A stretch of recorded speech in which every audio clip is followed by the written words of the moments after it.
happen in life. So a couple of years ago, in relation to Secret Stealer, I met a very special lady called Janet, who, despite having terminal cancer, had the most amazing sense of humour. And she saw right through people and saw them exactly as they were, and she was in a horrible, horrible situation. But I saw her smiling and I saw her laughing, and she made me realise that humour can be a very, very powerful thing, certainly not to be underestimated.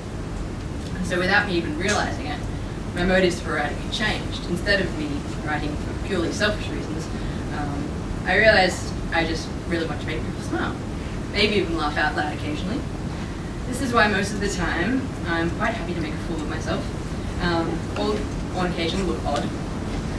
Now don't get me wrong, I still do have some selfish motives. I really did enjoy writing The Secret Stealer, as this is where I told you I did have a bit of a giggle at this situation or that footnote, or what I was going to do these characters in the next chapter. But mostly, I think I just like to write for fun and to make people smile. So now, another question that people ask me is, where do you get these ideas from? It's slightly crazy. But frankly, I have no idea, and I think actually it involves me being a little bit cuckoo. But I'll tell you how things usually start. With people, I'm pretty patient, but with queues or things where the time you spend waiting there is literally a waste and you can't do anything about it, I get slightly frustrated. And so I look around and I stare at people without really realising it, and I just think. I don't know what you think about, but what I often do to pass the time is play a little game of what if. What if, for instance, that fella over there in the corner you've just been staring at for the past 5 minutes and embarrassed you horribly by actually looking back? What if that fellow could see all your secrets just by looking into your eyes? And what if at night when you're asleep and you're off guard, he could come and steal any of those secrets that he chose? And if that happened, they were actually his. They weren't yours to tell anymore. You couldn't say a word about it. What if indeed? So that's how The Secret Stealer started, and things just often just flow along from there. So, what I'm going to do to give you a little bit of a flavour of... you guys all like that. Just give you a bit of a flavour of The Secret Stealer, I thought I would do a small reading. So just bear with me. This is where things stand in the book. 9-year-old James Winchester, his deepest secret has been stolen from him by the Secret Stealer, and he's just chased him halfway across the world in an effort to try and get it back. So, here's where we are. So here he stood before the room in which his deepest secret lay. The doors were huge and heavy, with an asymmetrical stained glass design of swirls and spirals interspersed with leaves, as if the wind had taken the form of a ribbon and allowed itself to be captured, liquefied and solidified into the incredibly beautiful glass panels that stood before him now. Beyond the doors, James could tell that lay a heavy darkness, in which tiny, strange lights flickered and winked. "I'll open it for you, James," Blythe spoke softly, and so saying swung wide the left hand of the two doors, allowing James a full view of what lay behind those glass panels. Inside was a room of impossible dimensions given the size of the house, a cavernous blackness like an empty night sky. "I need to close the door, James. Secrets have a way of getting out. It's the one thing they all have in common."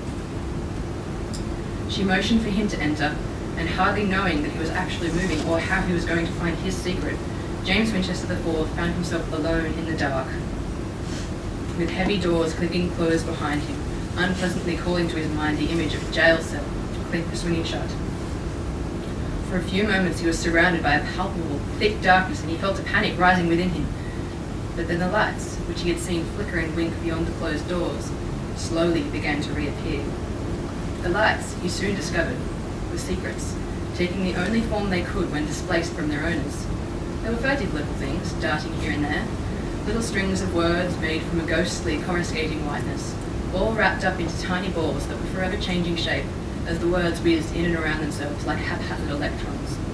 There were millions of them, and in that endlessly vast, dark room it seemed to James that he was under an inconstant heaven filled with fickle stars and fireflies. "I wonder where my secret is," James whispered to himself. As if in response to his words, a certain secret appeared before him, or perhaps he had moved towards it. He really had no way of knowing in that blackness. He found himself frowning as he looked upon it, for it was a tiny, pathetic thing, with drops of powdery golden light falling away from it to land near his feet, like tears. His was a sad secret, he knew. But there were other secrets nearby, he noticed. With a quiver of excitement, he realized that they belonged to children and teachers from his school, dozens and dozens of them. Some were sad and seemed to drop tears like his own. Some were angry, emitting a light that possessed the subtlest of crimson tints. Some were embarrassing and seemed to shrink away from him accordingly. Some were dear and sweet, childish ambitions that had been left unspoken. What was it that Blythe had said to him? He would be rid of the half-curse once he had his own secret back. If he could take the secrets of his schoolmates and then his own, James reasoned, he would be rid of the curse and still have secrets to make use of. And better yet, he would be able to keep Miss Mason-Smith out of the whole business.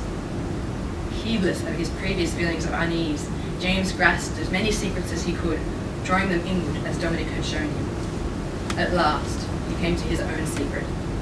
He felt a strange warmth as he pulled it towards his chest. That vague, empty feeling that had plagued him seemed to disappear, and for the first time in several days, James Winchester smiled. He had his secret back. But past the warmth, past the new feeling of completeness, James felt something disquieting.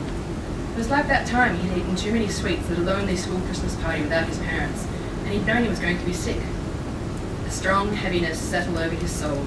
All the sadness and anxiety and anger of all those secrets pressed down upon his little chest. It was then that James realized, feeling as if he were plunging down an endless black well, that he had done something very wrong.